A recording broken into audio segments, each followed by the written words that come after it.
the musicality of your language doesn't just make it sound good, it also makes you more persuasive. Today we're going to be looking at the most powerful lines ever spoken or written in language. And we're going to be exploring why they work so well. From Charles Dickens to Martin Luther King to Julius Caesar, we're going to be diving into what makes language sound so good, and in particular, how we can start to improve the way we use language effectively. We're going to explore the rhetoric of rhythm and the ability we have to be able to communicate using it to be able to be even more persuasive. This one is going to be fascinating. Hold on to your hat and let's get going. Welcome to another episode of the Change Your Minds podcast. I'm Owen Fitzpatrick, and today we're going to be continuing our exploration of the world of rhetoric. In particular, today we're going to be looking at language that has a musical quality to it, in other words, language that has rhythm or repetition used, and how that makes us even more likely to be persuaded whenever we hear it or whenever we read it, indeed. And so oftentimes there's a concept in psychology called processing fluency, which basically means that the easier something is to process, the more likely we are to believe it, and the more likely we are to be persuaded by it. And there's lots of examples there to do with creating rhymes that are more persuasive. But ultimately speaking, there's something about the musicality of language that makes it so that when it sounds good, we also are more likely to say yes to it. And what I want to do is dive into 10 particular techniques in rhythm, in the way in which we use language, such that by the end of this episode, you've gotten lots of examples of how these work and how you can start to leverage them in your own writing and in your own speaking as well. So we're going to start off by talking about the importance of this concept in persuasion and rhetoric called Pathos. Now, in a previous episode, we talked about ethos, which is positioning yourself in the most persuasive way. Well, pathos is appealing to a character's emotions.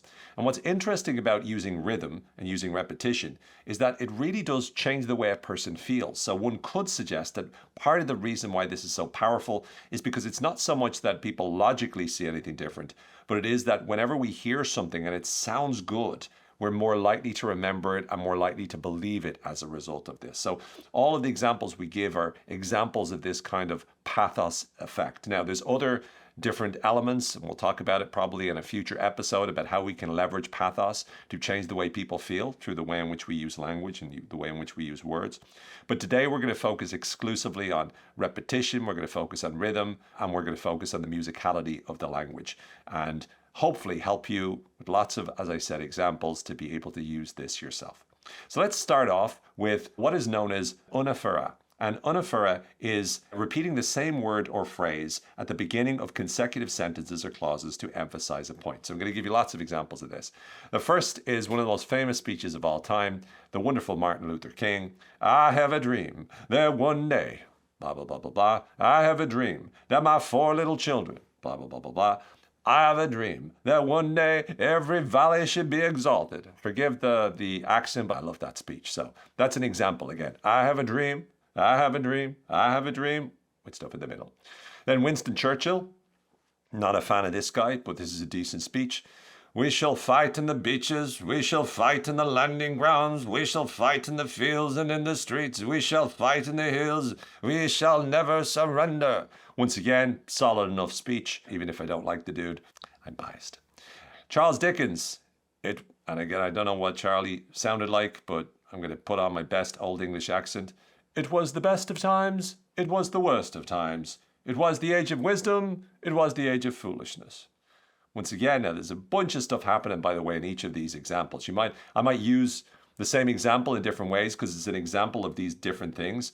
But in terms of Anaphora, this particular notion, once again, these, if you think about it, are 3 classic, well-known examples from history, right? It was this, it was that. It was this, it was that. And then Barack Obama, yes, we can to I don't have a great Barack Obama impression. Yes, we can to opportunity and prosperity. Yes, we can heal this nation. Yes, we can repair this world. Right, so that was the speech, I think, after winning the South Carolina Democratic primary back in 2008. So these are some examples. You have a motivational speaker that might say something like, you are stronger than you think. You're more capable than you think. You are destined, like you are. Or salesperson, when you choose our product, you choose quality, you choose reliability, you choose success. or a politician, again, another example. We'll rebuild our communities, we'll restore our economy, we will reclaim our futures. We will. All of those are examples of that. So once again, we can think to ourselves, how can we start to use some of this technique in our own way? And again, if you have a speech, even sprinkling in some lines with this will certainly help you to make more of an impact. If there's particular lines that you want people to be able to remember, then putting it in this form is a really good strategy. Number 2 is what's known as epistrophe. And epistrophe is repeating the same word or phrase at the end of consecutive statements or clauses to emphasize a point. So again, best way to do this, to give you examples, we'll go to good old Abe, Honest Abe Lincoln. The government of the people, by the people, for the people, shall never perish from this earth. So it's of the people, by the people, for the people is a great example there. Martin Luther King, in his I Have a Dream speech, had another part of it that uses this technique. With this faith, we will be able to go to work together, to pray together, to struggle together, to go to jail together, to climb up for freedom together, knowing that we will be free one day. Beautiful. Again, sorry for putting on his accent, but such a beautiful speaker. Salesperson, this car is built for speed, engineered for speed, and will deliver speed, right? So these are just some examples in different contexts that we might leverage or use this particular technique. But once again, the word at the end, it's like da-da-da-da, da-da-da-da, da-da-da-da. So far we have when you begin something, and then when you have end something and you repeat at the beginning of a phrase, you repeat at the end of a phrase, which is quite powerful. The third technique is Epizeuxis. And Epizeuxis is repeating a word or phrase immediately, one after the other, to create emphasis. So a good example here is from the good old William Shakespeare, Billy Shakespeare, where he says, "Oh, horror, horror, horror," and that's in Macbeth. Or Martin Luther King, once again, we're getting lots from good old Martin Luther King. Free at last, thank God Almighty, we are free at last." What a beautiful, beautiful phrase. Charles Dickens, again, we're going to go to this dude. Charlie said, "It's a far, far better thing that I do, that I have ever done. It is a far, far better rest that I go than I have ever known." So beautiful musical phrasing there. It's no wonder the guy, and that was in A Tale of Two Cities, no wonder the guy is such an incredible writer. Sometimes you'll hear people, we need action, action, action. We are going to fight, fight, fight. It's the same thing. Never, never, never give up. All of those are examples of this particular technique. So is there an opportunity for us to be able to emphasize a particular term or a word or meaning by repeating it a multitude of times in a row? That's another technique. Once again, think through, is there a way that you can start to apply this yourself? Next, we have Parataxis. And Parataxis is placing short, simple sentences or clauses one after another without using conjunctions like and or but. So again, best way to do this is to give you examples. Now, Parataxis is really about creating a sense of immediacy or impact. So it's a great way to create urgency if you're looking to do that. Good old Donald Trump talked about, we will build a great wall. We'll build a wall that's so high, so strong, we will protect our borders. So once again, he's not saying we will do this and we will do that and. He's saying we will do this, we will do that, we will do the other. Julius Caesar said, "Veni, vidi, vici," which is I came, I saw, I conquered, which is one of the most powerful and classical quotes of all time, and really leverages this. It leverages a number of different techniques, but certainly leverages this. And George Orwell, author of 1984, said, "War is peace, freedom is slavery, ignorance is strength." So again, I want you to think through how these would sound if we were using conjunctions. So if we were saying war is peace and also freedom is slavery, and another thing to point out is ignorance is strength. The rhythm is not there, but it's like war is peace, freedom is slavery, ignorance is strength. It just creates a bit more immediacy, a bit more impact, a bit more urgency with regards to the communication. So a politician also might say things like, we stand for justice, we fight for freedom, we protect our future. So there's no repetition there per se, besides maybe we, but there's not, the words in between that are not repeated, but yet because there's no and or as or as well, it tends to immediately get to the point and becomes quite powerful as a result of that. The next technique is what we call Polysyndeton. And Polysyndeton is using many conjunctions like and or in close succession to create a feeling of being overwhelmed to emphasize each item in a list. So for example, when you're talking about making things more immediate, what you're looking to be able to do is grab people's attention in a very particular way. In this particular technique, what you're looking to be able to do is to emphasize the item. So it's less about the overall rhythm to be able to create an impact with the sentence. It's more about getting people to focus on each item itself. So if, for example, we said, we came, we saw, we conquered, it sort of sounds great, but it's not that people are thinking about you came first, okay, right? And then you saw, okay, and then you conquered.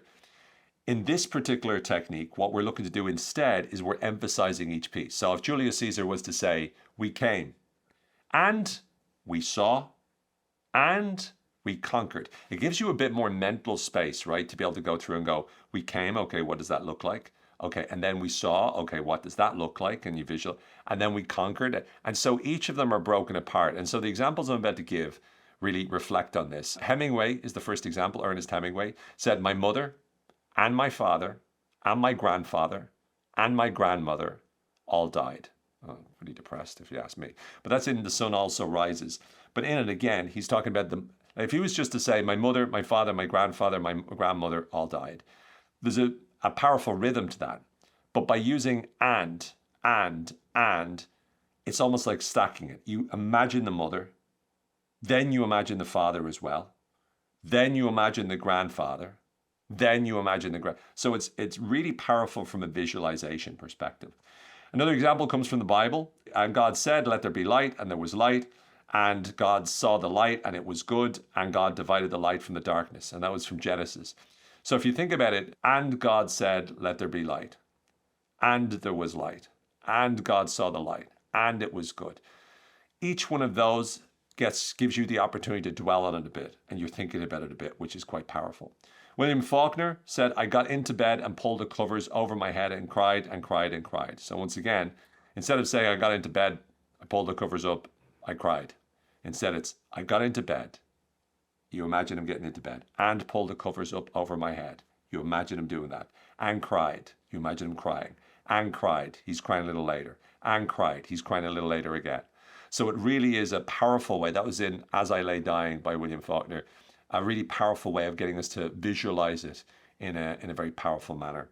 Some examples in terms of business presentation. We offer solutions that are innovative and practical and scalable and sustainable. So once again, with the and, we give a bit of time to think through innovative and practical and scalable and sustainable. What are some ways that you can start to use this technique yourself to be able to use and, or some form of conjunction that starts to get people to focus in on each thing that comes after that word. And that's something I would ask you to start to practice. Number 6 is known as Asyndeton. And Asyndeton is omitting conjunctions between part of a sentence to create a fast-paced or dramatic effect. Now, this is not a million miles away from what we talked about a little earlier. This is less so about being more impactful and much more about creating a faster pace or more emphatic effect. And so whenever we're trying to speed up the rhythm of our language and create more of a crescendo, let's say, this is particularly useful. Again, I'll give you some examples here. Abraham Lincoln, something we talked about earlier, we used this example, government of the people, by the people, for the people. It's like boom, boom, boom. It's 1, 2, and 3. And there's not like lots of, this is going to be a government for the people because blah, blah, blah, blah, blah. And it's also going to be of the people, blah, blah, blah, blah, blah. And it's also going to be by the people because of blah, blah, blah. It's just of the people, by the people, for the people. And that was in his Gettysburg Address. JFK, we shall pay any price, bear any burden, meet any hardship, support any friend, oppose any foe. She can feels like we're going to do.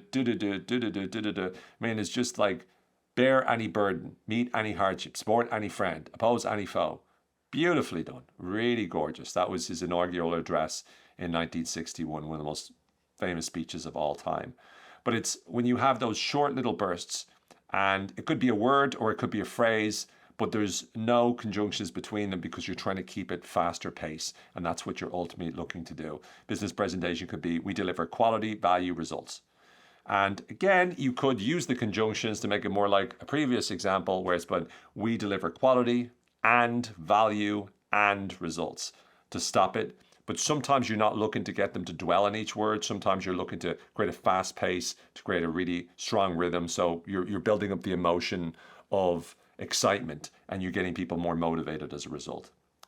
Number 7 is what is known as tricolon. And tricolon is using a series of 3 parallel words or phrases or clauses to make a statement more powerful. So some of the examples we've already used have this, of course. The rule of 3 is something I mentioned before. Barack Obama would have said, yes, we can, yes, we can, yes, we can, of course. Thomas Jefferson, obviously, in the Declaration of Independence, they wrote life, liberty, and the pursuit of happiness. So dun, dun, and dun. We have the Julius Caesar examples, veni, vidi, vici. I came, I saw, I conquered, 1, 2, and 3.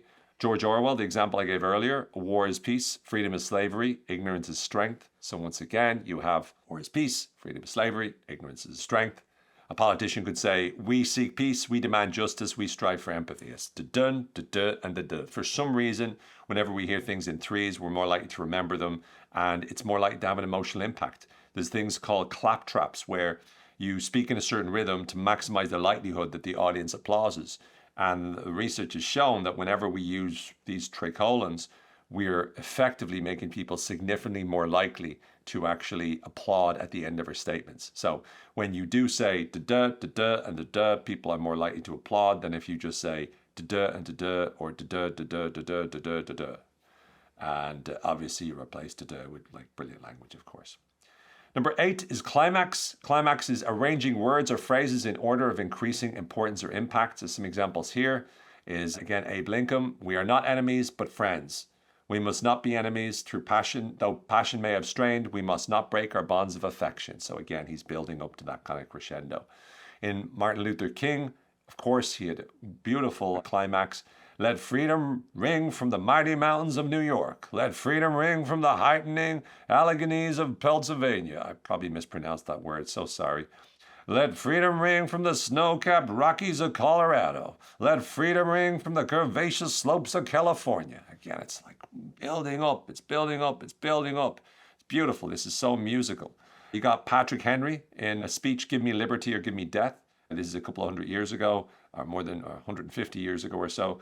Is life so dear or peace so sweet as to be purchased at the price of chains and slavery? Forbid it, Almighty God. I know not what course others may take, but as for me, give me liberty or give me death. That is what you call a climax. Theodore Roosevelt, the man in the arena speech, such an amazing speech. It's not the critic who counts, not the man who points out how the strong man stumbles or where the doer of deeds could have done them better. The credit belongs to the man who is actually in the arena, whose face is marred by dust and sweat and blood, who strives valiantly, who errs, who comes up short again and again, because there's no effort without error and shortcoming, but who does actually strive to do the deeds. I mean, this is just a magnificent speech, one of the greatest speeches I think that was ever written.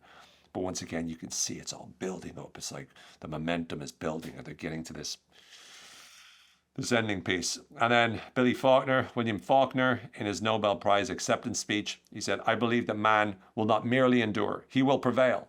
He's immortal, not because he alone amongst creatures is an inexhaustible voice, but because he has a soul, a spirit capable of compassion and sacrifice and endurance. And these are all just beautiful examples. And of course, we have John F. Kennedy as well, the final example I'll give, which is, and so my fellow Americans, ask not what your country can do for you.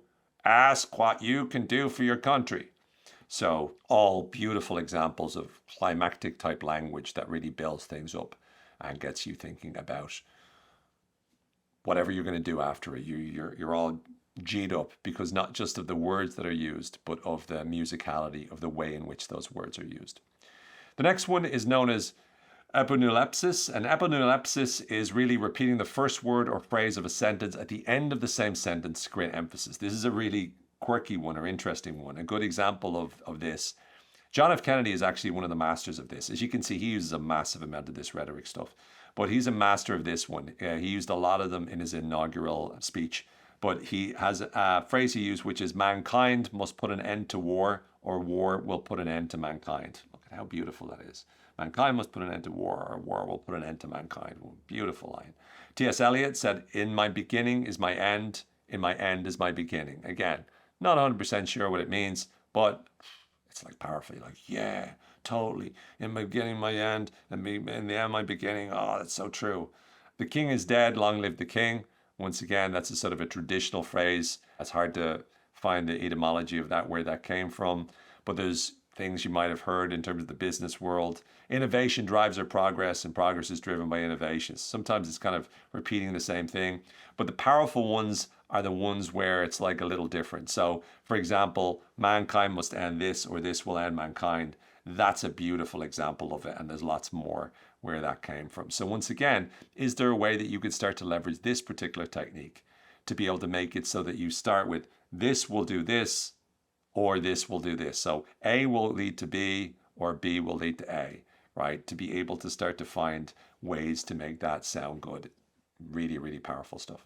And then finally, Scesis, Onomaton, is repeating an idea using different words or phrases that mean the same thing to emphasize a point. So some examples here, again from Churchill: we shall find the beaches, we shall find the landing grounds, we shall find the fields and in the streets, we shall find the hills, we shall never surrender. So when he's repeating the different words or phrases, he's trying to emphasize a point. As well as doing what we talked about earlier, this is also about making it so that, the overall repetition of this message is, we ain't going to give up. So it's constantly saying the same thing, but you're making the point more emphatically as a result. Abe Lincoln said, with malice towards none and charity for all. Effectively, you're kind of saying the same thing, but by saying it twice, people are more likely to get it. Let us never negotiate out of fear, but let us never fear to negotiate. Once again, that's kind of like the last one as well, but this is really focused on, it's pretty much the same thing. Whereas the last one was much more about mankind must put an end to war, and war will put an end to mankind. This is much more, you're saying the exact same thing, but you're saying it in a way that, flips it. So it's kind of like a combination of number 9 and number 10, right? It's a combination of Scesis, Onomaton, as well as Epineulepsis. Now, if you want to be able to pronounce these words, don't ask me. So my pronunciation is kind of a little bit over the shop, but these are very sort of old school academic words. But I figured we want to be able to categorize them in the best possible way. So I figured this is as good as anything. So this particular technique is really good because when you repeat something, even if it's the same thing in different ways, then people are more likely to get it. So in a business presentation, our goal is growth, expansion, and success. Same thing. We must unite, come together, and stand as one. Again, same thing, but because you're saying it 3 times or sometimes 2 times or 4 times, people are much more likely to remember it. We deliver value, quality, and satisfaction. We must act, we must move, we must take decisive steps. All of those are the same thing as a result of that. So I hope that as you went through these particular 10 techniques with me, that you're now beginning to start to think how you can start to leverage them more yourself. And what I'd encourage you to do is go through each one and start to think through in your own speeches, in your own communication, what are some ways that you can start to incorporate some of these more into the very way in which you communicate? Now, sometimes it's going to sound a little clumsy or awkward or weird, but I invite you to start to use more of this. And occasionally you'll come up with a beautiful line. And that line is something that will carry you very often, especially if you're in the media and you're finding yourself being interviewed. If you can have a few one-liners that sound really beautiful and are very persuasive and memorable, you're onto a winner. We live in a meme world where people will be a mean world as well as a meme world. See what I did there? But people are going to be quite likely to take one-liners that you use here and there and to use them. And so if you can start to get really good at phrasing things and using rhythm powerfully and being able to communicate in such a way that what you say is much more memorable, then you're going to find yourself repeated by other people a lot more. And your messages are going to have a lot more juice in them. So highly recommend you go through each of the 10 techniques that we talked about. Watch the video again, go over it. If you are looking as well, you can find on the last episode of the Change of Minds podcast we looked at other rhetorical techniques to do with more ethos and credibility and phronesis and all that sort of stuff. So definitely check that out as well. But my aim in these rhetorical episodes is to help you to understand as best as possible how you can communicate with language in a more impactful way. And today, hopefully you've seen through switching around the way in which you say what you want to say, you can actually make the lines that come out of your mouth more memorable and more persuasive as well. So really hope you found this useful.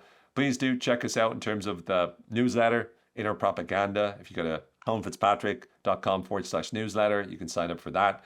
It's weekly, every Tuesday. You'll hear from me. And also, please do keep checking out the Change of Minds podcast and share and review and let more people know. The more, the merrier, the better it will be. But for now, take care, be well.